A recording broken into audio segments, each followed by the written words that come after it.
오늘 말씀드린 것처럼 믿음에 대해서 좀 더 살펴보려고 합니다. 본문은 요한복음 1장 12절입니다. 요한복음 1장 12절인데요. 믿음과 관련된 구절들을 좀 더 많이 오늘은 좀 찾아보려고 합니다. 그래서 좀 살펴볼 구절들이 많은데요. 다 적지 않으셔도 됩니다. 제가 나중에 이건 홈페이지에 글을 올려놓도록 하겠습니다. 사실 성경에 이제 믿음과 관련된 말씀들이 굉장히 많이 있어요. 이제 구약 성경엔 거의 없고요. 구약 성경에는 2번 나오죠. 이제 하박국에서 의는 자기 믿음으로 살리라 이것과 그 다음에는 신명기인가요? 또 믿음이 없는 자들이라 이렇게 할 때 딱 2번 나오고, 신약 성경에 이루 말할 수 없이 굉장히 많이 나와요. 그래서 오늘 제가 찾은 구절들은 일부에 지나지 않고요. 제가 찾은 구절들과 유사한 구절들이 굉장히 많이 있습니다. 먼저 요한복음 1장 12절 본문이니까 한번 읽어보겠습니다. 요한복음 1장 12절 너무 유명한 구절이죠. 다 같이 읽어보겠습니다. 시작. 그분을 받아들인 자들 곧 그분의 이름을 믿는 자들에게는 다 하나님의 아들이 되는 권능을 그분께서 주셨으니. 아멘. 잠깐 기도하겠습니다. 하나님 아버지, 주님께서 주신 말씀으로 인해서 감사드립니다. 저희가 오늘도 믿음에 대해서 살펴보려고 합니다. 아직 성경이 말씀하시는 믿음에 대해서 온전히 알지 못하는 분이 있다면 주님께서 말씀을 통해서 역사해 주셔서 하나님의 말씀을 이해하고 또 주님의 말씀을 믿고 주님을 더욱더 신뢰하는 삶을 살 수 있도록 도와주시기 원합니다. 예수님의 이름으로 기도드렸습니다. 아멘. 우린 전에 믿음과 행위에 대해서 살펴봤습니다. 그래서 야고보서 2장 17절이 믿음에 대해서 정의를 해주고 있죠. 여기서 말씀하시는 것처럼 믿음은 그 안에 행위를 품고 있습니다. 이와 같이 믿음도 행위가 없으면 그것만으로는 죽은 것이니라. 여기서 말하는 믿음은요, 로마서에서 말씀하시는 믿음, 에베소서에서 말씀하시는 믿음, 다 같은 믿음이에요. 다른 믿음이 아닙니다. 영어로도 똑같고 한국말로도 똑같아요. 같은 믿음입니다. 믿음은 행위가 없으면 그것만으로는 죽은 것이라고 말씀하고 있어요. 믿음 안에는 행위가 들어가 있습니다. 좀 더 설명해 주고 있죠. 26절에서 영이 없는 몸이 죽은 것 같이 행위 없는 믿음도 죽었느니라.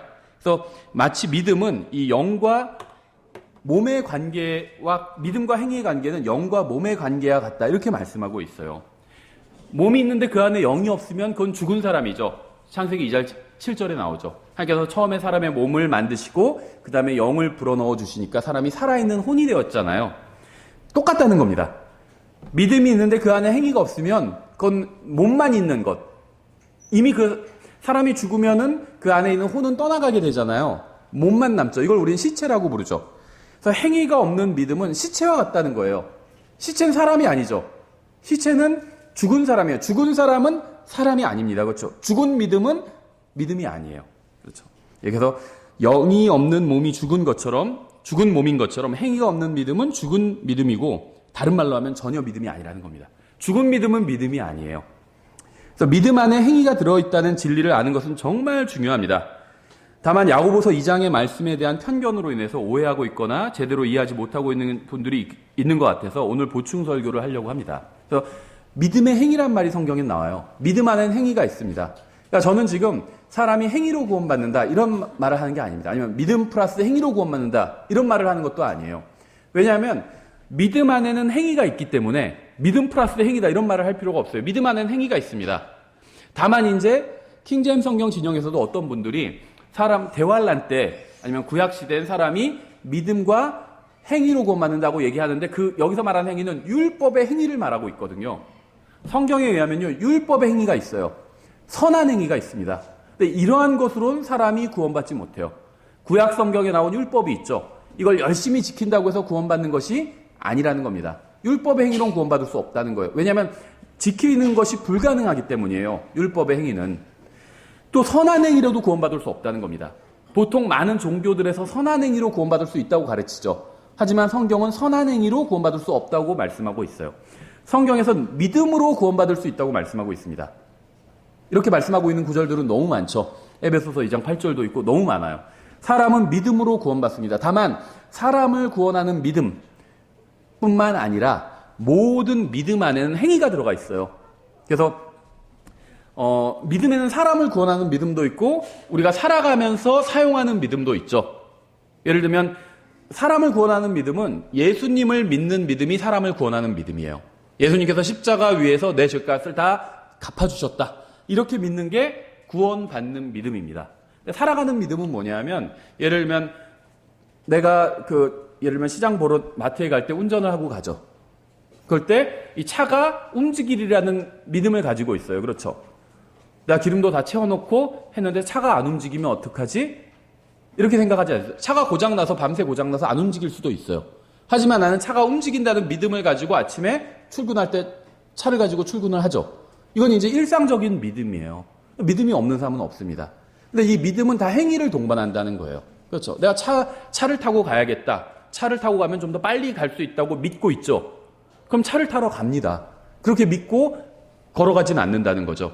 그래서 이 믿음은 그게 구원하는 믿음이든 일상적인 믿음이든 다 행위를 품고 있습니다. 자, 여기에 대해서 좀 더 이제 오늘 설교를 통해서 설명을 드리도록 하겠습니다. 먼저 첫 번째, 믿음은 받아들이는 것입니다. 믿음을 다른 말로 하면, 먼저 믿음이 무엇인지 살펴보면요. 우리가 오늘 본문으로 읽은 요한복음 1장 12절을 다시 보면요. 그분을 받아들인 자들, 곧 이분이거든요. 영어로는 곧 그분의 이름을 믿는 자들에겐. 이 말은 뭐냐면 이 곧이란 말은 앞과 뒤가 같다는 겁니다. 그렇죠. 그분을 받아들인 자들, 곧 그분의 이름을 믿는 자들에겐. 그러니까 받아들인 자들과 믿는 자들이 같다는 거죠. 그럼 받아들이는 것은 믿는 것이고 믿는 것은 받아들이는 것이라는 거예요.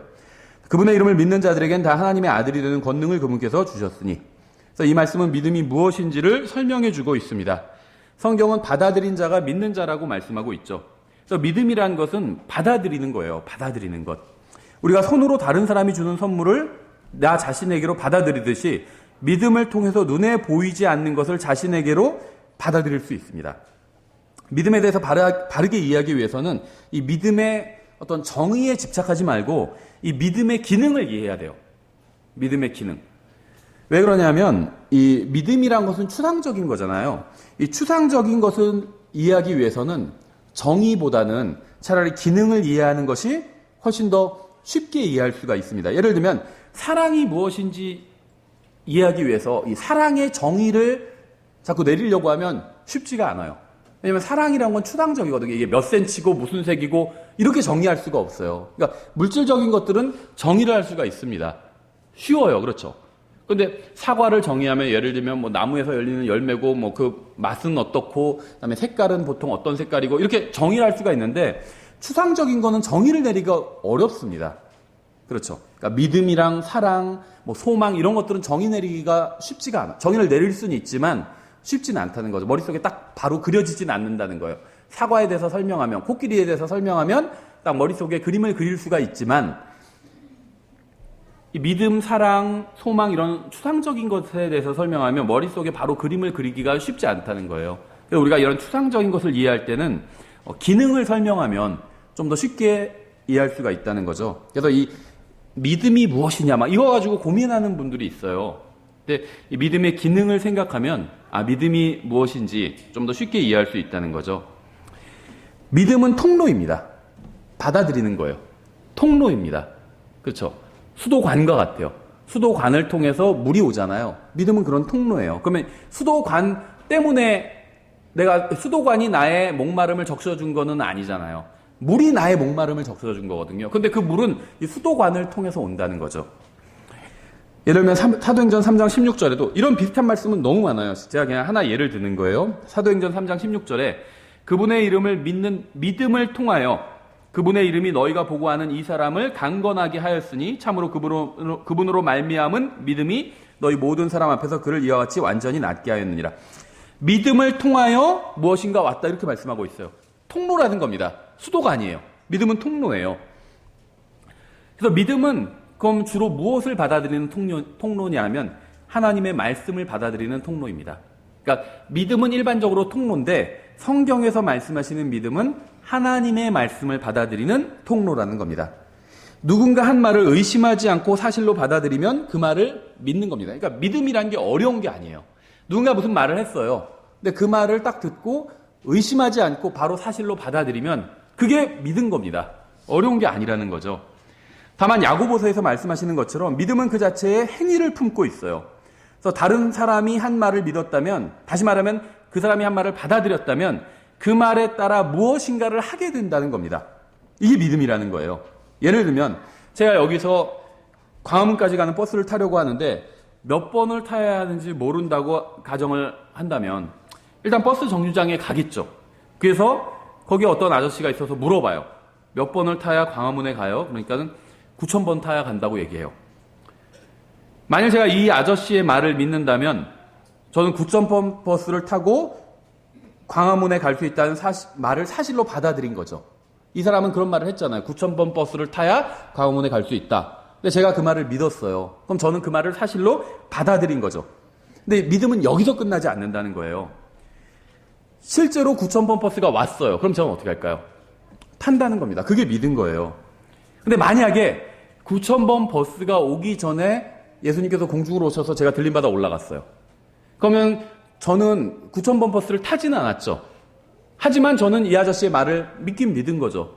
다만 저의 믿음이 행위로 드러날 그 기회가 없었다는 거죠. 행위로 드러나진 않았지만 만약에 주님께서 조금 더 늦게 오셔서 버스가 먼저 왔다면 저는 9,000번 버스를 탔을 겁니다. 왜냐하면 이 아저씨의 말을 믿었기 때문에. 그렇죠. 다시 제가 버스를 기다리는 지점으로 가서 제가 이 사람의 말을 듣고 버스를 기다리는데 9,000번 버스가 도착했어요. 그러면 제가 9,000번 버스를 타죠. 이 아저씨의 말을 믿는다면 저는 버스를 탄다는 겁니다. 제가 이 버스를 탄 건 행위죠. 근데 이것은 믿음과 관련이 있어요. 믿음에서 나온 행위입니다. 그렇죠. 이 아저씨의 말을 믿지 않았다면 타지 않았을 거예요. 행위가 없었을 겁니다. 믿었기 때문에 이 행위가 있다는 거죠. 그러니까 이 행위라는 것은요, 믿음과 떨어져서는 생각할 수가 없어요. 다 무엇인가를 믿기 때문에 무엇인가를 행하는 겁니다. 관련이 없을 수가 없다는 거예요. 이걸 성경에서는 믿음의 행위라는 겁니다. 그렇죠? 믿음의 행위. 믿음과 관련이 아주 깊은 한 몸을 이루고 있는 행위라는 거예요. 그런데 이 아저씨가 9,000번을 타야 간다고 했는데 가만히 보니까 이 사람 입에서 술 냄새가 나요. 제정신이 아닌 것 같아. 그러면 어떻게 할까요? 횡설수설하고 전혀 믿음이 가지 않아요. 그런데 딱 보니까 9,000번 버스가 와요. 이 사람 말은 전혀 믿음이 안 가. 술 냄새가 나고 이상한 행동을 하고. 그럼 제가 어떻게 할까요? 저는 이 사람 말을 믿지 않는다면 9,000번 버스가 와도 타지 않을 겁니다. 그렇죠. 왜 제가 타지 않았죠? 믿지 않았기 때문에 타지 않은 거예요. 제가 9,000번 버스에 타지 않은 이유는 이 사람의 말을 믿지 않았기 때문입니다. 그러니까 믿음은 단순해요. 제가 이 사람의 말을 믿으면 버스에 탈 것이고 믿지 않으면 버스에 타지 않을 겁니다. 그렇죠. 믿음은 행위를 포함하고 있어요. 믿지 않음도 행위를 포함하고 있죠. 타지 않는다는 것도 하나의 행위잖아요. 그러니까 이처럼 믿음은 지적 동의로 끝나는 것이 아니라 9,000번 버스를 타면 간다고 하는데 맞는 것 같다 라고 동의는 하지만 버스가 왔는데 타지 않아요. 이건 지적 동의예요. 그냥 머리로만 그렇게 동의한 겁니다. 이건 믿음이 아니라는 거죠. 믿음과 지적 동의는 완전히 다른 거예요. 지적 동의는 그래 네 말 맞는 것 같아. 그런데 나는 그렇게 하지는 않아. 이게 지적 동의라는 거죠. 그래서 믿음은 지적 동의로 끝나는 것이 아니라 마음을 움직여서 행위를 끌어냅니다. 그래서 마음으로 믿어 이렇게 말씀하고 있죠. 그래서 마음을 움직여서 행위를 나오게 해요. 믿음 자체에 행위가 들어있기 때문이에요. 그래서 머리로만 생각으로만 동의하고 행동하지 않는 것은 이건 지적 동의일 뿐입니다. 여러 번 말씀드렸지만 많은 그리스도인들이 특히 킹제임 성경 진영에 있는 이 독립침례교에서도요. 실제로 하나님의 말씀을 믿지 않고 지적 동의에만 그치는 경우가 너무나도 많아요. 예수님께서 다시 오신다. 다 동의해요.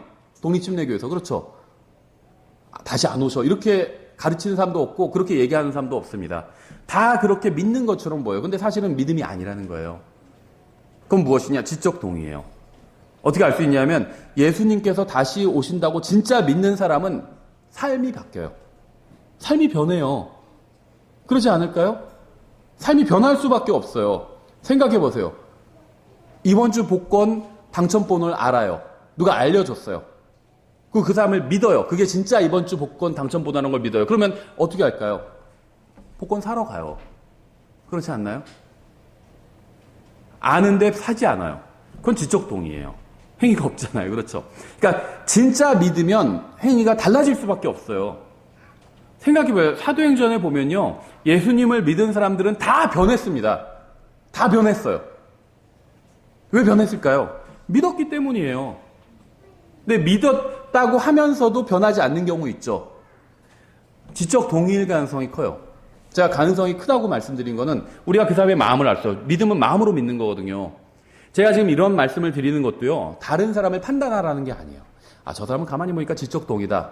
이렇게 판단하라는 게 아닙니다. 그건 아무도 몰라요. 왜냐하면 믿음은 마음에 속한 건데 이 마음은 하나님만 아시거든요. 그래서 내가 다른 사람을 딱 보고 아, 저 사람은 믿었구만. 저 사람은 지적동이구만. 이렇게 얘기할 수 없다는 겁니다. 그거는 자기가 자기 자신에 대해서 판단해 보라는 거예요. 그러니까 자기가 자기 자신에 대해서는 그렇게 간증할 수가 있어요. 제가 예전에 진짜 예수님을 믿었다고 생각했는데 사실은 지적동이었습니다. 예수님을 믿지 않았습니다. 지금 이젠 정말 마음으로 믿게 되었습니다. 이렇게 간증할 수는 있겠죠. 다른 사람에 대해서 그렇게 얘기할 수는 없다는 거. 간증하러 와서 저 사람이 예전엔 지적동이었는데 지금 보니까 최근에 믿은 것 같습니다. 이렇게 간증하면 안 된다는 겁니다. 그걸 어떻게 알아요? 그렇죠. 예, 그래서 지적동의와 믿음은 다릅니다. 믿음은 삶이 변해요. 진짜 믿으면. 사도행전에 나온 사람들은 다 삶이 변했습니다. 왜냐하면 진짜 믿었기 때문에. 그렇죠. 에베소서 2장 8절도 같은 말씀을 하고 있어요. 너희가 믿음을 통해 은혜로 구원을 받았느니. 믿음을 통해래요. 믿음이 통로라는 거죠. 통로라는 거예요. 믿음을 통해 은혜로 구원을 받았나니 그것은 너희 자신에게서 난 것이 아니요 하나님의 선물이니라. 은혜로 구원을 받았어요, 사람은. 그런데 수단은 믿음이라는 수단을 통해서 구원을 받은 겁니다. 그렇죠. 사실은요, 어떤 의미에서 믿음 때문에 구원받은 건 아니에요. 그러니까 이제 아주 조심해야 되는데 말을. 구원받은 이유는 하나님의 은혜 때문입니다. 하나님께서 은혜로 구원해 주신 거예요. 그런데 은혜로 하나님께서 구원을 주시는데 그걸 받는 수단이 믿음이라는 겁니다. 그래서 믿음을 통해서 구원받았다. 이렇게 말씀하고 있어요. 믿음은 사실을 받아들이는 통로예요. 믿음을 통해서 내가 받아들인 것이 나에게 오게 됩니다. 따라서 믿음은 그 안에 행위를 품고 있을 수밖에 없어요. 믿음 따로 행위 따로가 아니라 믿으면 행하게 된다는 거예요. 그래서 성경은요, 믿음에 순종한다는 표현을 하고 있어요. 사도행전 6장 7절에 나오죠. 다른 데도 또 나와요, 이 표현이.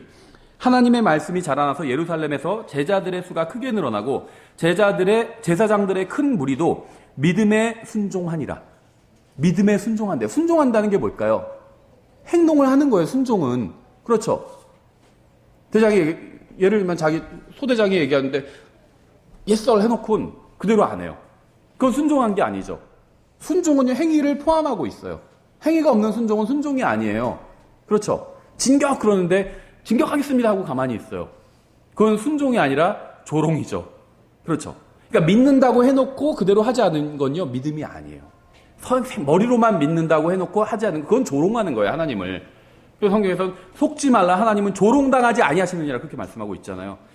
다른 사람 속일 수 있어요. 믿는 척 할 수 있는데요. 하나님은 속일 수가 없어요. 하나님 보고 딱 아시거든요. 아, 얘는 믿고 있구나. 아, 저 사람은 그냥 지적 동의만 하고 있구나. 믿음 좋은 척 하는데 실제로는 전혀 믿음이 없구나. 하나님 아신다는 거예요. 믿음에 순종한다고 그러죠. 행위가 나온다는 겁니다.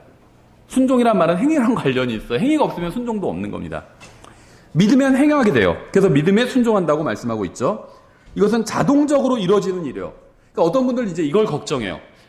어떡하지? 내가 믿는데 나는 어떤 행위가 없는 것 같은데? 그럼 내가 예수님을 믿는데 뭘 해야 될지도 모르겠고 행위가 없다고 생각해요. 걱정할 게 없어요. 마음을 다해서 믿으면 됩니다. 그러면 행위가 나와요. 이거랑 똑같아요. 내가 예를 든 것처럼 몇 번 버스 타야 되는지 몰라요. 그런데 9,000번 타면은 간다고 그래요. 그럼 그때부터 걱정하나요? 아, 9,000번이 오면 어떡하지? 내가 만약에 타지 않으면 어떡하지? 내 발이 떨어지지 않으면 어떡하지? 이런 거 걱정하지 않잖아요. 9,000번 보자마자 막 자기도 모르게 손이 나와서 막 아저씨가 지나가려면 막 손으로 막 해서 세우고 뛰어가서 타게 돼요. 아, 내가 뛰어가야지. 속도는 어느 속도로 가야지. 이런 거 걱정하지 않습니다. 그렇죠. 그냥 뛰어가서 타요. 그러니까 믿음은 그렇게 자연스럽게 행위를 이끌어낸다는 겁니다. 걱정할 필요가 없어요. 자동으로 이루어지는 일입니다. 그렇죠. 그래서 성경은 믿음의 발자취를 따라 걷는다 또 이렇게 말씀하고 있어요. 성경은 성경에서 말씀하시는 믿음은 항상 행위와 관련이 있어요. 행위를 끄집어냅니다. 로마서 4장 12절에 또 할례자들에게 속할 뿐만 아니라 또한 우리 조상 아브라함이 아직 할례받지 않을 때에 소유한 그 믿음의 발자취를 따라 걷는 자들에게 할례의 조상이 되려 함이라. 믿음의 발자취를 따라 걷는데요. 가만히 있는 게 아니에요. 믿음의 발자취를 따라 그냥 머리로만 생각하게 하려 함이라 이렇게 되어 있지 않죠. 믿음의 발자취를 따라 걷는데요. 행위인 거예요. 걸어가요. 믿음으로 걸어가요. 그래서 고린도후서 5장 7절 이렇게 되어 있잖아요. 우리는 믿음으로 걷고 보는 것으로 걷지 아니하노라. 믿음으로 걷는데요. 이 말이 뭘 의미할까요? 믿음이 행위라는 거예요. 믿음 안에 행위가 들어있어요. 그래서 믿음으로 걷는 겁니다. 그렇죠. 믿는 것은 걷는 행위를 포함하고 있다는 거예요. 그래서 성경은 믿음으로 들어간다 또 이렇게 말씀하고 있죠. 로마서 5장 2절. 또 우리가 그분을 통해 지금 우리가 서 있는 이 은혜 안에 믿음으로 들어감을 얻었으니, 들어감은 행위죠. 들어감은 행위예요. 근데 믿음으로 들어간다는 거예요. 믿음은 행위가 있다는 겁니다. 믿음으로 들어감을 얻었으며 하나님의 영광의 소망을 기뻐하느니라. 믿음은 그 자체에 걸어 들어가는 행위를 포함하고 있다는 겁니다. 제가 예를 든 것처럼 9,000번 버스를 타야 광화문에 갈 수 있다고 믿는다면 실제로 9,000번 버스가 왔을 때 그 버스를 타게 된다는 겁니다. 걱정하지 않아도 돼요. 몸이 자동으로 움직여서 탄다는 겁니다. 왜 몸이 자동으로 움직여서 타는 줄 아세요? 믿음이 있기 때문이에요. 그래서 몸이 자동으로 움직여서 탄다는 겁니다. 제가 버스에 탄 것은 행위 때문이 아니라 믿음 때문이에요. 행위 때문인 건 없습니다. 이 세상에 그런 건 없어요. 믿음 때문에 행위가 나오기 때문에 제가 버스에 탄 것은 이 버스가 내가 원하는 목적지에 나를 데려다 준다는 믿음이 있어서 탄 겁니다. 행위 자체로 그냥 타는 거 이런 건 없다는 거예요. 모든 믿음은 행위를 품고 있고 동시에 모든 행위는 믿음의 결과이기 때문이에요. 어떠한 행위도 믿음 없이 이루어지는 것은 없습니다. 행위와 믿음은 동전의 앞뒷 면과 같아요. 분리할 수가 없다는 겁니다. 믿었으면 그 안에 행위가 들어가 있어요. 근데 믿지 않았으면 행위도 없는 겁니다. 영과 몸의 관계와 같아요. 몸 안에 영이 있으면 살아있는 겁니다. 그렇죠. 뒷면이 없는 동전 보신 적 있어요? 그런 건 없어요. 그렇죠. 앞면이 있으면 뒷면 다 있어요. 똑같다는 거예요. 그러니까 내가 믿었으면 내가 행위가 안 나오면 어떡하지? 걱정할 필요 없어요. 마음으로 믿었으면 되는 겁니다. 그렇죠. 앞면이 있는데 뒷면이 없으면 어떡하지? 그런 건 존재하지 않아요. 그렇죠. 앞면이 있으면 뒷면이 있어요. 행위가 없는 곳에는 믿음도 없고 믿음이 없는 곳에는 행위도 없습니다. 그래서 갈라디아서 5장 6절 이렇게 말씀하고 있어요. 예수 그리스도 안에서는 할례나 무할례나 아무 효력이 없을 때 오직 사랑으로 일하는 믿음뿐이니라. 믿음이 일한대요. 행위를 한다는 거예요. 믿음이. 왜 믿음이 행위를 하는 줄 아세요? 그 안에 행위가 있기 때문이에요. 그러니까 이 믿음이라는 건요, 어떤 의미에서 보면 엔진과 같아요. 엔진은 어떤 게 엔진이죠? 움직이게 하는 게 엔진이잖아요. 엔진이긴 엔진인데 움직이게 하지 못한다. 그건 죽은 엔진이죠. 고장난 엔진. 다시 말하면 엔진이 아니에요. 그렇죠. 여기 엔진이 있어요. 그러니까 엔진 많아요. 다 가보니까 다 고장났어요. 그럼 그건 엔진이 없는 거예요. 그렇죠. 고장난 엔진은 엔진이 아니에요. 마찬가지예요. 행위가 없는 믿음은 믿음이 아닙니다. 일하는 믿음은 일해요. 왜냐면 믿음은 엔진과 같거든요. 사람을 믿음이 있으면요, 일하게 만들어요. 성경은 일하는 믿음이라고 계속 표현하고 있죠. 데살로니가전서 1장 3절 마찬가지예요. 하나님 곧 우리 아버지의 눈앞에서 우리 주 예수 그리스도 안에 있는 너희의 믿음의 행위와 사랑의 수고와 소망의 인내를 끊임없이 기억하기 때문이니. 사랑하면 수고를 하고 소망하면 인내를 합니다. 믿음이 있으면 행위가 나온다는 거예요. 그래서 믿음의 행위라고 말씀하고 있죠. 그래서 말씀드린 것처럼 이 믿음의 행위는요, 율법의 행위나 선한 행위와는 다릅니다. 율법의 행위나 선한 행위로는 절대 구원받을 수 없어요. 믿음의 행위로 사람은 구원받아요. 왜냐하면 믿음 안엔 행위가 있기 때문에. 그래서 믿음의 행위를 줄이면 뭔지 아세요? 믿음이에요. 믿음. 믿음이 있으면 행위가 있어요. 절대 이게 따로 놀지 않는다는 겁니다. 믿음은 엔진과 같기 때문에 엔진이 있으면요, 힘이 있는 거잖아요. 동력이 있는 거잖아요. 엔진이 있으면. 믿음은 엔진이고 그 움직이는 것, 모터가 쫙 엔진이 돌아가면서 움직이는 것, 그게 이제 행위예요. 따로 띄어서 설명할 수가 없다는 겁니다. 그렇죠? 믿음은 행위를 가지고 있기 때문에 믿음의 행위라는 표현을 하고 있는 거죠. 데살로니가후서 1장 11절 너무 많아요. 이런 구절들은. 그러므로 우리도 항상 너희를 위하여 기도함은 우리 하나님께서 너희를 이 부르심에 합당한 자로 여기시고 자신의 선하심의 모든 선한 기쁨과 또 믿음의 일을 권능으로 성취하게 하려 함이며. 믿음의 일 똑같죠. 믿음의 행위라는 거예요. 행위 똑같은 말이잖아요. 그렇죠. 야고보서에서 말씀하시는 것과 저기 똑같은 걸 가르치고 있어요. 바울 서신이. 서로 다른 걸 가르치고 있는 게 아닙니다. 그렇죠. 여기서는 믿음의 일이라고 표현하고 있죠. 그래서 성경이 말씀하시는 대로 믿음과 행위는 몸과 영의 관계와 같습니다. 몸에 영이 들어가 하나의 혼이 되는 것처럼 믿음은 행위와 결합해서 하나를 이루고 있어요. 동전의 앞면이 믿음이고 뒷면이 행위라는 겁니다. 앞면이 있으면 뒷면이 항상 있어요. 그렇죠. 그래서 믿음은 하나님의 말씀을 받아들이는 겁니다. 두 번째. 저는 믿음이 받아들이는 것이라고 말씀드렸죠. 그렇다면 우리는 믿음으로 무엇을 받아들여야 될까요? 로마서 10장 17절에 있죠. 그런즉 이와 같이 믿음은 들음에 의해 오며 들음은 하나님의 말씀에 의해 오느니라. 또 8절. 그러나 그것이 무엇을 말하느냐? 말씀이 내게 가까이 있어 내 입에 있으며 내 마음에 있느니라 하나니 곧 우리가 선포하는 믿음의 말씀이라. 이 믿음은요, 말씀과 관련이 있어요. 여기서 말하는 말씀은 하나님의 말씀을 말하는 거죠. 예. 성경에서 말씀하시는 믿음은 항상 하나님의 말씀을 받아들이는 것이 믿음입니다. 이게 성경이 말씀하시는 믿음이에요. 그러니까 일반적으로 우리는 누가 얘기하면, 친구가 얘기하면 그래 네 말을 믿어 이렇게 얘기할 수 있죠. 이건 이제 일상생활에서 말하는 친구 간의 믿음이죠. 이게 잘못됐다는 건 아닙니다. 사람 간에는 다 믿음이 있어야 돼요. 그렇죠? 친구 간에도 믿음이 있어야 진정한 친구죠. 부모 자식 간에도 믿음이 있어야 되고 부부 간에도 믿음이 있어야 돼요. 그렇죠? 그래야지 그 관계가, 이 믿음은 관계를 아주 밀착시켜주는 역할을 해요. 믿음이 있어야 돼요. 그런 걸 전 부정하는 게 아닙니다. 그런 거 다 좋은 거예요. 근데 이제 성경에서 믿음이라고 할 때는 그런 믿음을 말하는 게 아니라는 겁니다. 기본적으로. 성경에서 말씀하시는 믿음은 항상 하나님의 말씀을 믿는 것을 믿음이라고 부르고 있어요. 하나님의 말씀이 아니라 다른 것을 믿는 것, 마귀의 말을 믿는 것은 믿음이 아니라는 거죠. 이브가 왜 죄를 지었죠? 믿음이 있었어요, 이브는. 근데 뭘 믿었죠? 마귀의 말을 믿었잖아요. 그건 믿음이 아니에요. 그럼 뭐죠, 그거는? 불신이에요. 믿어도 마귀의 말을 믿으면 그거는 불신입니다. 그러니까 성경에서 왜 불신인 줄 아세요? 하나님의 말씀을 믿지 않았기 때문이에요.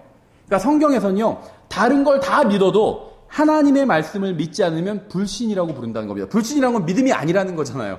그렇죠. 그래서 성경에서 말씀하시는 믿음은 항상 하나님의 말씀을 믿는 것이 믿음이라는 겁니다. 이게 굉장히 중요해요. 우리가 뒤에서 이제 믿음으로 살아야 된다는 것도 살펴보려고 하는데요. 간단하게.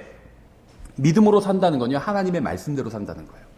자기 확신을 가지고 산다는 게 아닙니다. 이렇게 하면 뭐 잘 될 거라고 나는 확신한다 막 외치고 막 그러잖아요. 어디 기업 연수원 가면 막 외치기도 하고 그러잖아요. 뭐 나는 최고다 그런다고 최고가 되나요? 그건 자기 확신이죠. 그렇죠. 그건 믿음과는 관련이 없다는 겁니다. 예를 들면 제가 이 세상에서 부자가 될 것이라고 믿는 것은 성경이 말씀하시는 믿음이 아니에요. 그렇죠. 저는 그러한 확신을 가지거나 그런 것을 소망할 수는 있습니다. 저도 소망해요. 부자가 됐으면 좋겠다 이런 생각 자주 하거든요. 그런데 그건 믿음이 아니라는 거예요. 성경에 그런 말씀이 없잖아요. 예수님을 믿으면 뭐 부자가 된다. 아니면 뭐 목회를 잘하면 부자가 된다. 이런 말씀은 없잖아요. 그렇죠. 그래서 그거는 제가 부자가 됐으면 좋겠다 이렇게 믿고 또 그렇게 될 것 같아 느낌이. 이렇게 믿는 건요. 그거는 그냥 제 확신이고 저의 소망일 뿐이에요. 그냥. 아무런 성경적 근거가 없는 겁니다. 성경적 근거가 없는 건 믿음이 아니에요. 아무리 세게 믿고 강하게 믿고 막 확신을 갖고 그래도 믿음이 아니라는 겁니다. 그렇죠. 믿음은 하나님의 말씀에서 옵니다. 그래서 하나님의 말씀을 믿는 것이 믿음이라는 거예요. 당연한 말이지만 하나님의 말씀에서는 하나님의 말씀만 나와요. 당연한 말이죠. 바보 같은 말인데요.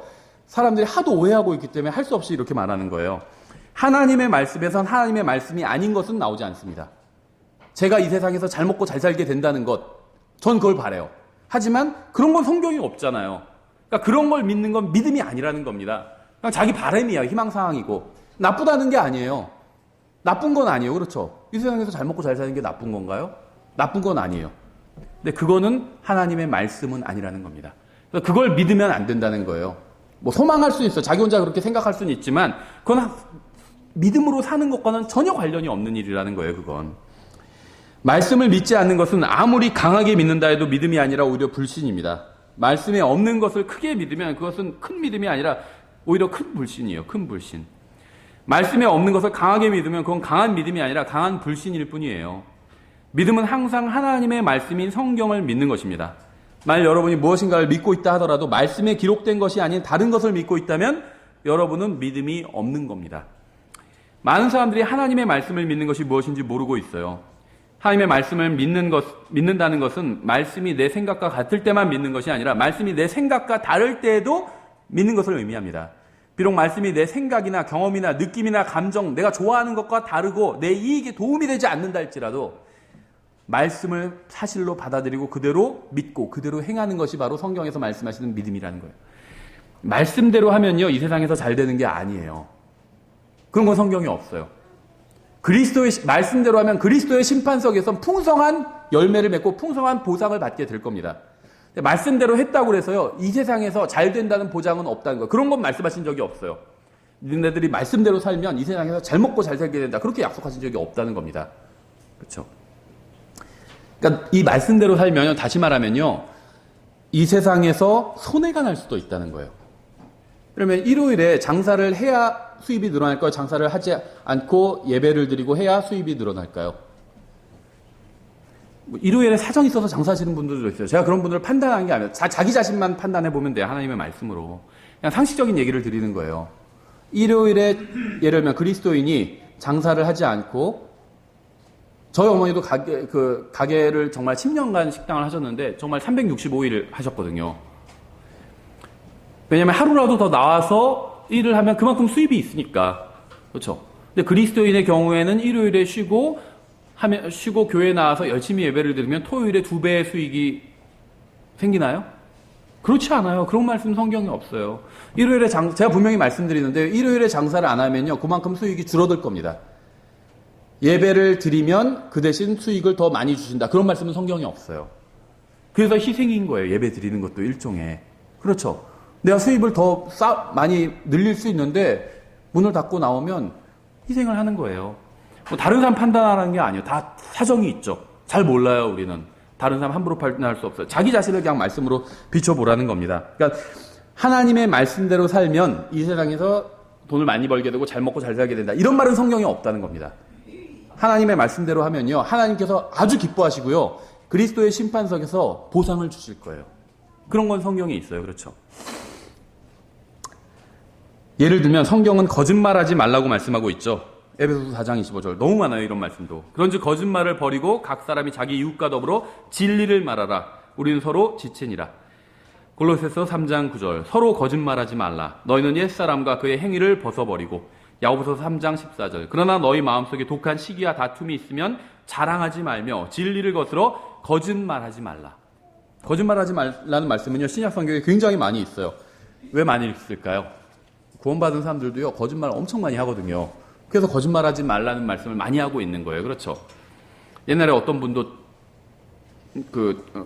어머니가 가훈이 거짓말하지 말라는 게 가훈이었다고 하는데 거짓말 많이 하니까 그런 거 가훈으로 삼았겠죠. 마찬가지예요. 그리스도인들도 거짓말 많이 하니까 거짓말하지 말라는 말 계속 반복하시는 거죠. 이렇게 성경은 거짓말하지 말라고 말씀하지만 우리가 살다 보면 자신의 이익을 위해 거짓말 왜 하는 줄 아세요? 다 자기 이익을 위해서 거짓말하는 겁니다. 이익을 위해서 거짓말할 때가 있어요. 거짓말을 하지 않으면 수입이 감소할 수 있는 경우가 있죠. 만약 우리가 하나님의 말씀을 믿는다면 거짓말을 하지 않을 것입니다. 거짓말을 하지 않는다는 것은 행위죠. 그러니까 재료가 중국산이면 국산이라고 써놓는 것은 거짓말을 하는 행위예요. 그렇죠. 중국산 가져다 쓰면서 국산 이렇게 딱 써놓으면 그건 거짓말을 하는 행위죠. 그렇죠. 음식점도 그런 데 많잖아요. 무슨 TV에 방영된 집. 근데 가만히 보니까 TV 방영했는데 방영됐으면 좋겠는 집 이렇게 조그맣게 써있고 그렇더라고요. 희망사항이에요. 그렇죠. 앞으로 방영될 수도 있는 집 조그맣게 막 써놓고. 예, 그런 게 거짓말이라는 거예요. 그렇죠. 원조 크게 써놓고 아래 다 되고 싶은 집 이렇게 써놓고. 거짓말이에요. 그게. 그런 게 하지 말라는 거예요. 자신의 이익을 위해서 거짓말할 때가 있잖아요. 그러니까 자신의 이익을 위해서 거짓말을 하는 사람은 하나님의 말씀을 믿지 않는 겁니다. 그렇죠. 저는 지금 거짓말을 하면 구원받지 못한다거나 구원을 잃어버린다는 말을 하는 것이 아닙니다. 다만 거짓말을 하는 사람은 거짓말을 하지 말라는 하나님의 말씀을 믿지 않은 것이라는 사실을 지적하고 있는 거예요. 비록 예수 그리스도를 믿고 구원받았다 하더라도 거짓말을 하는 사람은 거짓말을 하지 말라는 하나님의 말씀을 믿는 것이 아니라 그저 거짓말을 하지 말라고 성경에 기록되어 있다는 사실에 지적으로 동의한 것에 불과하다는 겁니다. 히브리서 4장 2절. 우리뿐만 아니라 그들에게도 복음이 선포되었으나 선포된 그 말씀이 그것을 들은 자들 속에서 믿음과 섞이지 아니하였으므로 그들에게 유익을 끼치지 못하였느니라. 믿으면요 유익을 가져와요. 당장 내 눈엔 보이지 않을 수 있어요. 근데 하나님의 말씀을 믿고 그대로 살면요 믿으면 어떻게 되죠? 행위가 나오잖아요. 유익을 가져와요. 왜냐하면요 이 세상에서는 하나님의 말씀대로 사는 게 아무런 가치가 없는 것처럼 보일 수 있어도 하나님께서 보상해 주세요. 반드시. 하나님의 말씀을 믿고 그대로 사는 건 어리석은 일이 아니에요. 세상 사람들은 어리석다고 그래요. 왜 예배를 드리고, 그렇죠. 왜 복음을 전하고 그 시간에, 왜 교회에 헌금을 하고 아깝게 하나님의 말씀대로 하면요. 이 세상 사람들은 어리석다고 그러고 손해가 난다고 그래요. 하나님의 말씀대로 사는 건 어리석은 일이 아니에요. 손해가 나는 일이 아니에요. 영혼을 위해서 준비하는 일이에요. 그게. 그렇죠. 그리스도의 심판석을 대비하는 일이에요.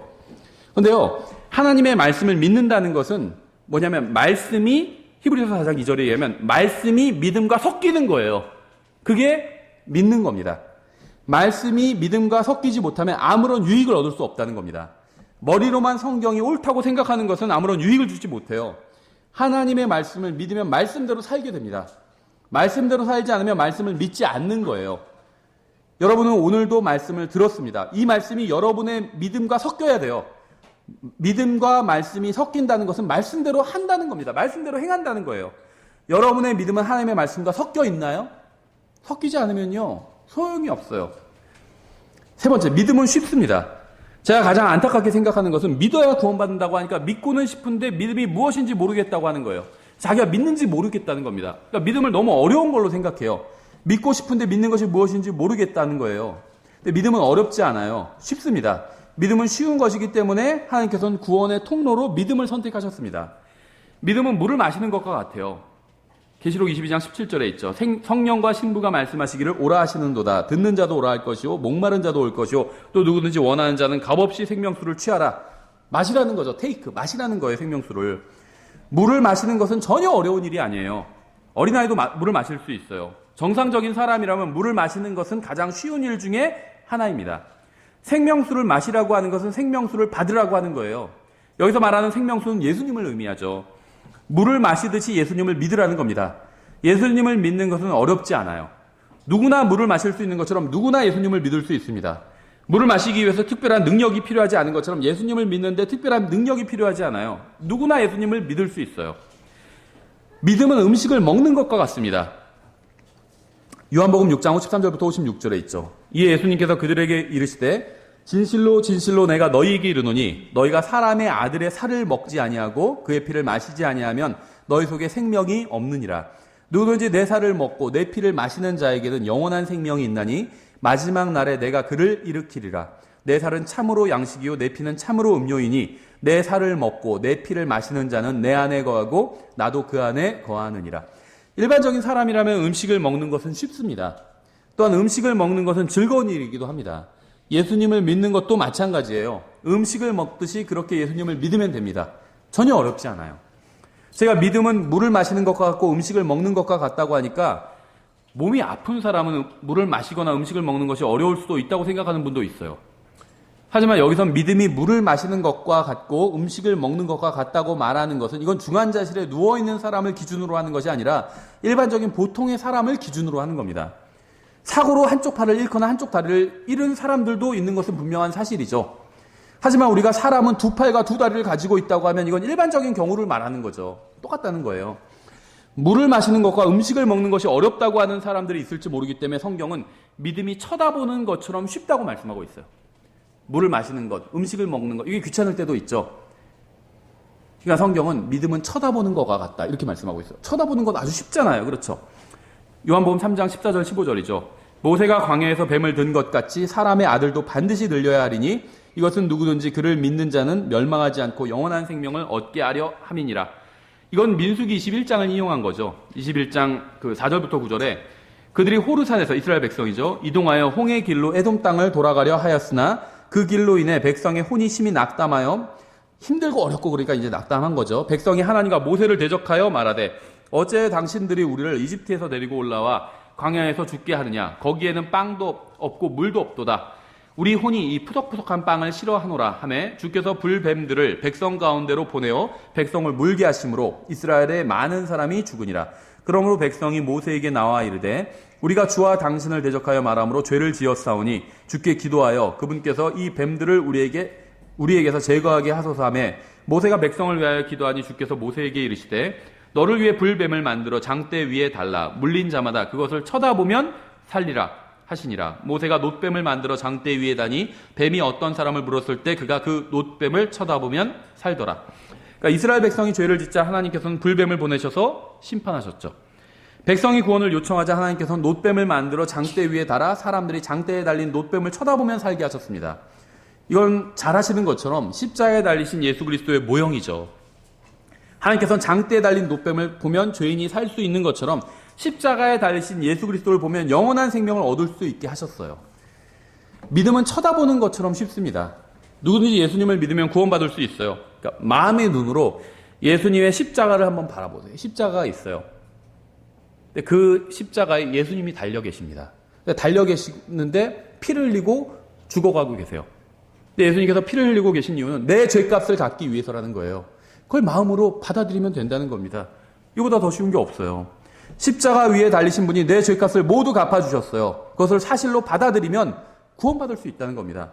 이렇게 믿음을 통해서 하나님의 선물을 받는 것은 쉬운 일이에요.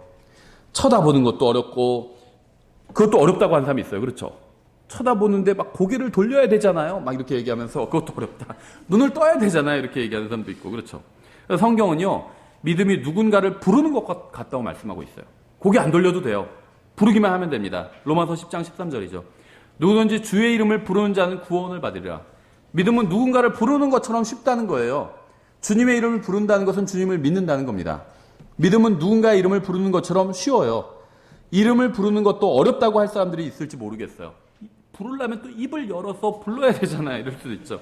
성경은요, 그것도 어려우면 마음으로 믿으면 된다고 말씀하고 있어요. 마음으로 그냥 믿으면 된대요. 부르지 않아도 된대요.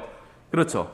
그러니까 실제로 쳐다보지도 않고 아무도 부르지 않아도 마음으로만 믿으면 구원받을 수 있다는 겁니다. 이건 다 할 수 있는 일이에요. 그렇죠. 사람이라면, 팔다리 없어도 사람이라면 마음으로 믿고 구원받을 수 있다는 거예요. 이렇게 설교해도 믿음이 뭔지 잘 모르겠다, 믿음이 어렵다, 이렇게 느껴지는 사람이 있을 겁니다. 항상 있더라고요. 아마 제가 전에도 이야기한 적이 있을 거예요. 20여 년 전에 제 동생은 군대에 가서 사고를 당했습니다. 제 동생은 이제 훈련소를 마치고 바로 이제 비무장지대로 이렇게 배치가 됐어요. 자대가. 그래서 이제 비무장지대 안에서 근무를 했어요. 근데 이제 40km 행군을 하고 바로 비무장지대 내에 있는 초소에 투입이 됐습니다. 완전무장하면 한 40km 되죠. 이걸 메고 40km를 행군한 거예요. 그리고 비무장지대 내로 바로 투입이 된 겁니다. 그러니까 40km 행군하면 한 10시간 정도 걸리죠. 10시간, 그렇게 걸리나요? 더 걸리나요? 한 10시간 이상 걸려요. 그렇죠. 그리고 바로 또 비무장지대 내로 투입이 된 거예요. 그러니까 몸은 막 피곤한 상태가 되었죠. 2인 1조로 투입이 되는데요, 초소마다. 그러니까 동생이 그때 이제 2등병이었어요. 짝대기 하나. 그러니까 이제 1병, 짝대기 2개랑 상병이랑 조를 이루고 2병이랑 병장이랑 짝대기 4개랑 조를 이뤄서 이렇게 투입이 됩니다. 그러니까 완전군장으로 40km를 행군한 후라 이제 제 동생이랑 이제 선임이랑 병장이랑 다 피곤한 상태가 됐겠죠. 그러니까 이제 선임은 경계 근무를 서지 않고 동생한테만 맡기고 자기는 구석에서 잤어요. 보통 많이 그럽니다. 많이 그런지는 몰라요. 또 국방부에서 들어보진 않겠지만 연락 올 수도 있으니까 그런 경우도 있겠죠. 하여튼 동생은 그랬어요. 그 동생만 이제 경계 근무를 서고 있었는데 이제 비몽사몽이 됐겠죠. 40km를 행군하고 나서 경계 근무를 수련이, 그것도 막 화려하게 뭐가 있는 것도 아니고 그냥 산이에요. 다 깜깜한 산, 그거 바라보고 있는 거거든요. 그러니까 이제 비몽사몽 간에 총기를 잘못 만져서 격발을 시켰습니다. 근데 이제 그 탄창에 보통 실탄을 쫙 껴놓고 맨 위에 예강탄을 넣어놔요. 그렇죠. 그래서 이제 적이 있을 때 딱 쏘면 밤에는 안 보이잖아요. 그럼 쏘면은 예강탄이 먼저 나가요. 그럼 거기가 환하게 비춰지거든요.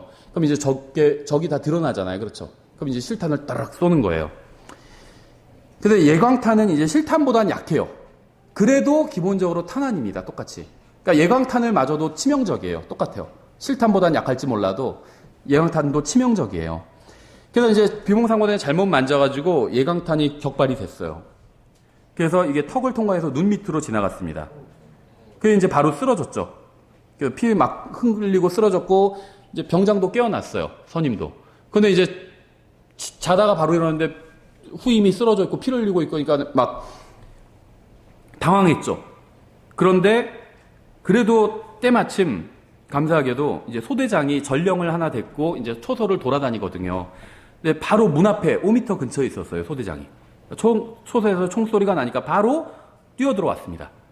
전령한테 네가 먼저 뛰어가서 이제 사고가 났다고 헬기를 준비시키게 하고 자기가 이제 동생을 업고, 거기는 차도 못 들어오는데 비문장지대 산길이에요 다. 소대장이 동생을 업고 이제 헬기장까지 뛰어간 거예요.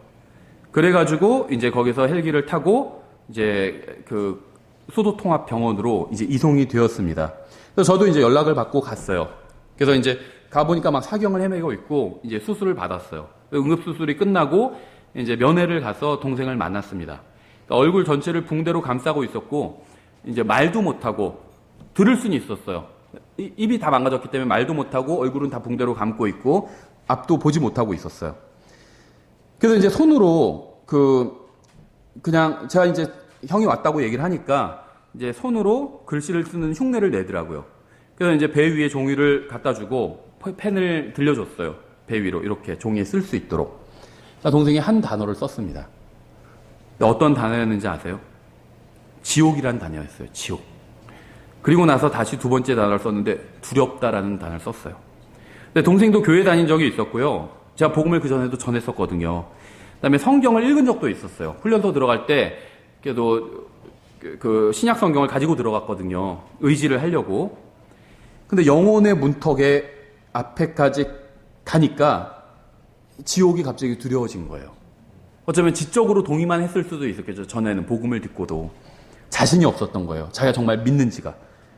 그래서 다시 복음을 전했습니다. 네가 하나님 앞에서 죄인이라는 사실을 인정하고 예수님께서 십자가 위에서 너의 모든 죄값을 치러주셨다는 사실을 마음으로 믿으면 구원받을 수 있다고 말해줬어요. 그러다 동생은 믿고 싶은데 어떤 게 믿는 건지 모르겠다고 했습니다. 저는 간신히 손만 움직일 수 있는 동생의 손을 잡았어요. 그리고 믿음은 손을 잡는 것과 같다고 얘기를 해줬어요. 만일 내가 예수님을 네가 믿는다면 너도 내 손을 잡으라고 했어요. 동생 손이 있는데 제가 잡고 믿음은 이렇게 손만 잡는 것 같다. 예수님이 지금 너의 손을 잡아주셨다. 근데 너도 손을 잡아야 된다. 그게 믿는 거다. 그러니까 그 얘기를 듣고 바로 손을 잡더라고요. 믿은 거예요, 그게 예수님을. 그렇게 동생은 믿고 구원을 받았습니다. 그리고 그 후에 이제 10여 차례에 걸쳐서 수술을 받았고 지금 건강하게 살고 있어요. 믿음은 손을 잡는 것처럼 쉬워요. 예수님께서 손을 잡아주셨는데 나도 잡으면 됩니다. 그럼 믿는 거예요. 예수님은요, 지금 이 세상 모든 사람들에게 다 손을 내미셔서 손을 잡아주셨어요. 어떤 사람들 뿌리치는 겁니다. 그렇게 하지 말고 나도 같이 잡는 거예요. 그게 믿음이에요. 혹시 아직도 믿음이 무엇인지 모르거나 어렵다고 생각하는 분이 있을지도 모르겠어요. 그래서 제가 한 가지 예만 더 들겠습니다. 제가 하늘나라에 가고 싶어서 정류장에서 하늘나라행 버스를 기다리고 있어요. 막연히. 근데 저에게는 하늘나라행 버스를 탈 표도 없고 돈도 없어요. 아무것도 없는데 그냥 막연히 기다리고 있는 겁니다. 그래서 그렇게 기다리고 있는데 마침 버스가 왔어요. 버스가 와서 제 앞에서 섰고 앞문이 딱 열렸어요. 버스 운전기사를 보니까 예수님이었어요. 예수님은 버스에 타라고 말씀하셨습니다. 막상 기다렸지만 제가 탈 수가 없어요. 돈도 없고 표도 없고 아무것도 없어요, 저는. 그래서 저는 가진 것이 아무것도 없다고 말씀을 드렸습니다. 예수님은 상관없다고 말씀하셨어요. 타라고. 누군지 원하면 탈 수 있다고 말씀하셨어요. 저는 하나님께 인정받을 만한 선한 행위를 한 것이 아무것도 없다고 말씀을 드렸습니다. 예수님은 그것도 상관없다고 말씀하셨어요. 저는 더러운 사람이라서 제가 버스에 타면 버스가 더러워질 수도 있다고 말씀을 드렸어요. 그러자 예수님께서는 바로 저와 같은 비참한 죄인을 위해서 오셨다고 말씀하셨습니다. 저는 죄인이라고 말씀을 드렸어요. 그러니까 예수님께서는 저의 모든 죄값을 십자가 위에서 다 갚아주셨다고 말씀하셨습니다. 그래서 제가 어떻게 했는지 아세요? 예수님의 버스에 탔어요. 이것이 예수님을 믿은 거예요. 어려운 일이 아닙니다. 마음속으로 지금 한번 그림을 그려보세요. 여러분이 각자가 버스 정류장에서 기다리고 있어요. 버스가 왔는데 예수님이 운전하고 있어요. 이 버스에 탈 수 있는 조건은 자신이 하나님 앞에서 다른 사람보다 내가 못하다 낫다 이런 얘기가 아니라 하나님 앞에서 내가 죄인이라는 사실을 인정하고 예수 그리스도께서 십자가 위에서 피를 흘려주신 것이 나의 모든 죄값을 갚아주신 것이라는 사실을 마음으로 믿기만 하면, 받아들이기만 하면 되는 겁니다. 다른 조건이 없어요. 저는 예수님의 버스에 탔습니다. 여러분도 예수님의 버스에 타셨나요? 혹시 아직 버스에 타지 않은 분이 계신가요? 올라타기만 하면 돼요. 지금 이 순간도 탈 수 있어요. 마음으로 그려보면 돼요. 예수님의 버스가 왔어요. 타면 됩니다. 타라. 십자가 위에서 내가 네 모든 죄값을 갚아주었다. 버스 이 승차 요금을 미리 내가 다 내줬다. 타라. 올라타면 되는 거예요. 마음속으로 여러분이 올라타는 걸 그려보세요. 마음속으로. 그게 믿는 거예요. 전혀 어렵지 않아요. 예수님의 버스에 타면 영원히 후회하지 않을 겁니다. 마음속으로 타면 돼요. 그게 믿는 겁니다. 구원의 확신을 갖는 방법이 무엇인지 아세요? 저는 예수님의 버스에 탔습니다. 전 구원받았어요. 예수님의 버스에 탄 사람들은 구원받은 겁니다. 자신이 구원받았는지 어떻게 아는지 아세요? 자신이 구원받았다고 어떻게 확신할 수 있는지 아세요? 하나님의 말씀을 통해서 알 수 있고 하나님의 말씀을 통해서 확신할 수 있습니다. 예를 들면 이것도 굉장히 많이 있어요. 이런 그 확신을 줄 수 있는 말씀들이. 요한복음 3장 36절에서 이렇게 말씀하고 있죠. 아들을 믿는 자에게는 영존하는 생명이 있고 아들을 믿지 않는 자는 생명을 보지 못하며 도리어 하나님의 진노가 그 위에 머물러 있느니라. 아들이신 예수 그리스도를 믿는 사람에게는 영존하는 생명이 있습니다. 예수님께서 타라고 했을 때 타면 영존하는 생명이 있다는 거예요. 다시 말하면 예수님을 믿는 사람은 구원받았다는 겁니다. 예수님을 믿지 않는 사람은 구원받지 못한 거예요. 내가 예수님을 믿은 적이 있다면 요한복음 3장 36절의 말씀에 따라서 나는 구원받은 사람입니다. 내가 무엇을 느끼는지는 상관이 없어요. 구원받은 것 같은 느낌이 들면 좋아요. 근데 구원받은 것 같은 느낌이 안 들어도 상관없다는 겁니다. 내가 예수님을 나의 개인의 구원자로 믿은 적이 있으면 되는 거예요. 십자가 앞에 나아가서 마음속으로 십자가가 있고 그 위에 예수님이 달려 계신데 그 앞에 나가서 주님, 전 죄인입니다. 주님께서 저의 죄값을 갚으시려고 이 십자가에서 지금 피를 흘리고 죽어주신 걸 제가 믿습니다. 이렇게 하면 이렇게 믿은 적이 있으면 구원받은 거예요. 단 한 번도 예수님을 구원자로 받아들인 적이 없으면 이 말씀에 따라 구원받지 못한 겁니다. 그 다음 위엔 저주가 있는 거예요. 전혀 어려운 문제가 아닙니다. 쉬운 문제예요. 구원받은 사람은요, 믿음으로 삽니다. 구원은 예수님을 믿음으로 받죠. 하지만 구원받았다고 해서 더 이상 믿음이 필요 없어진 것이 아니에요.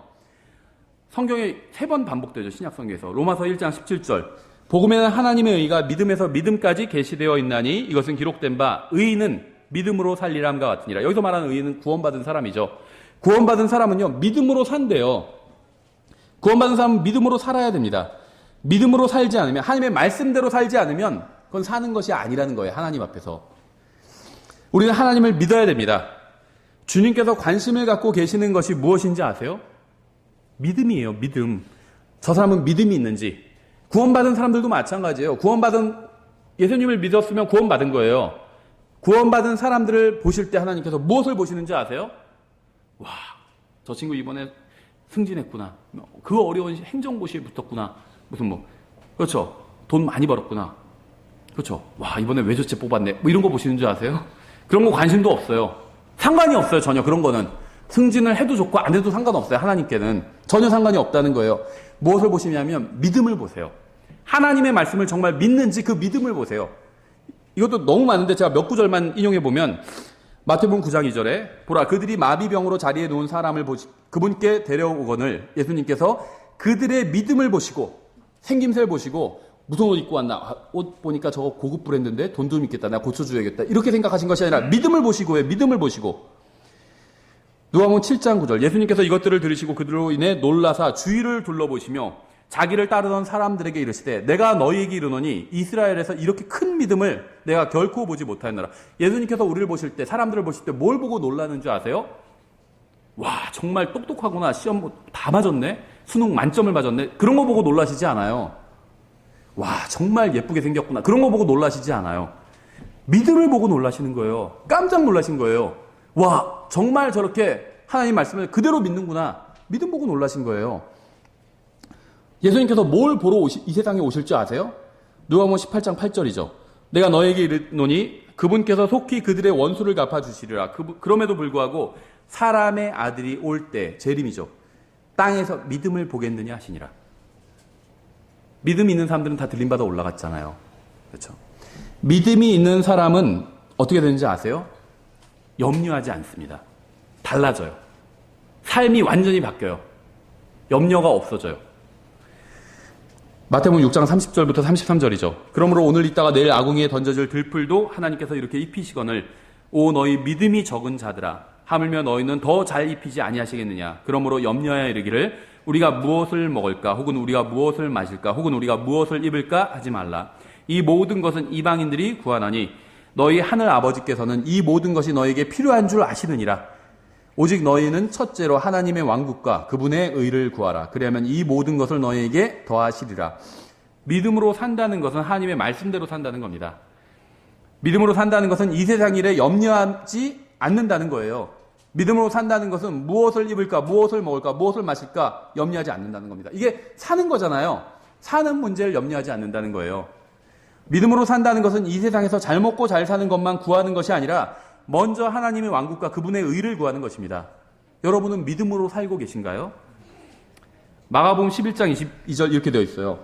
예수님께서 응답하여 그들에게 이르시되 하나님께 대한 믿음을 가지라 이렇게 말씀하고 있어요. 지금 여러분에게 가장 필요한 것이 무엇인지 아세요? 좋은 직장, 좋은 배우자, 좋은 집, 좋은 차, 더 많은 돈 이런 것이 필요한 것이 아니라 이런 것도 필요하죠. 가장 필요한 것이 이것은 아니라는 거예요. 돈, 직장, 집, 차 다 필요해요. 근데 이게 가장 필요한 것이 아니라는 겁니다. 그거보다 더 1순위로 필요한 것이 있어요. 바로 하나님을 믿는 믿음이에요. 구원받았다 해도 마찬가지예요. 이제 믿음으로 살아야 되거든요. 하나님을 믿는 믿음이 필요해요. 여러분이 만약 너무나도 힘들고 어려워서 지금 모든 것을 다 포기하고 싶다면 여러분에게는 더욱 하나님을 믿는 믿음이 필요합니다. 여러분이 예수님을 구원자로 받아들였다면 여러분의 혼은 구원받았어요. 여러분의 운명이 영원히 하나님과 함께하는 것으로 결정되었다는 겁니다. 이 운명은 무슨 일이 일어나도 변하지 않아요. 여러분이 구원받았다면요, 무슨 일이 이 세상에서 일어나도, 여러분의 인생에 무슨 일이 일어나도 여러분의 영원한 운명은 변하지 않는다는 거예요. 여러분은 잠시 고난의 인생을 살고 있을 뿐입니다. 잠시. 그 인생의 끝에는 주님과 함께하는 영원히 기다리고 있어요. 그래서 하나님에 대한 믿음을 가지고 확신 가운데 살 수 있다는 거예요. 이 세상이나 여러분의 인생에서 대단한 일이 벌어지고 있지 않습니다. 착각 속에 있어요. 우리는 엄청난 일이 벌어지고 있다고. 근데 영혼의 관점에서 보면요, 별로 그렇게 대단하지 않은 일들이에요. 이 세상에서 일어나는 그 어떤 일도 여러분의 영원한 운명을 바꾸지 못합니다. 여러분의 인생에서 일어나는 그 어떤 일도 여러분의 영원한 운명을 바꾸지 못해요. 예수님을 바라보십시오. 예수님을. 히브리서 12장 2절 이렇게 말씀하고 있죠. 우리의 믿음의 창시자요 또 완성자이신 예수님을 바라보자. 우린 믿음으로 살아야 되는데요. 우리의 믿음을 만들어주신 분이에요. 예수님이. 또 완성하시는 분입니다. 그분께서는 자기 앞에 놓인 기쁨으로 인해 십자가를 견디사 그 수치를 멸시하시더니 이제 하나님의 왕자 오른편에 앉으셨느니라. 예수님께 마음의 시선을 고정하십시오. 이 세상 살아가려면 운전하면 앞을 보고 와야죠. 근데 마음은요, 예수님을 바라볼 수 있어요. 이 세상에서 일어나는 일들과 여러분의 인생에서 일어나는 일들에 너무 마음을 쓰지 마십시오. 큰일이 일어난 게 아니에요. 큰일이 일어난 게 아니에요. 그러한 모든 것들은 다 지나가 버릴 겁니다. 다 지나가 버릴 거예요. 예수님을 바라보세요. 예수님을. 거기에 모든 답이 있습니다. 여러분의 시선이 지금 이 순간부터 시작해서 예수님께서 다시 오실 때까지 그분만을 바라보는 데서 떠나지 않게 되기를 바랍니다. 기도하겠습니다. 하나님 아버지, 무엇보다도 저희들에게 예수님을 주셔서 감사드립니다. 정말 예수님께서 저희의 가장 좋은 친구가 되시고 저희의 남편이 되시고 저희의 형제가 되시고 또 저희의 구원자가 되시고 저희의 모든 것이 되심으로 인해서 감사드립니다. 저희가 예수님에게서 시선을 떼는 또 다른 것을 바라보는 그런 어리석음을 범하지 않도록 주님께서 저희들의 마음을 주관해 주시기 원합니다. 주님, 만약 이 자리에 아직도 예수님을 모르는 사람이 있다면, 아직도 예수님과 개인적인 관계를 맺지 않은 사람이 있다면, 아직도 예수님께서 십자가 위에서 흘리신 피를 믿지 않는 사람이 있다면, 그 피로 씻김을 받지 못한 사람이 있다면 주님께서 그 사람의 마음을 움직여 주셔서 구원받을 수 있도록 도와주시기 원합니다. 예수님께서 운전하신 버스를 그 사람이 탈 수 있도록 주님께서 도와주시기 원합니다. 감사드리며 예수님의 이름으로 기도드렸습니다. 아멘.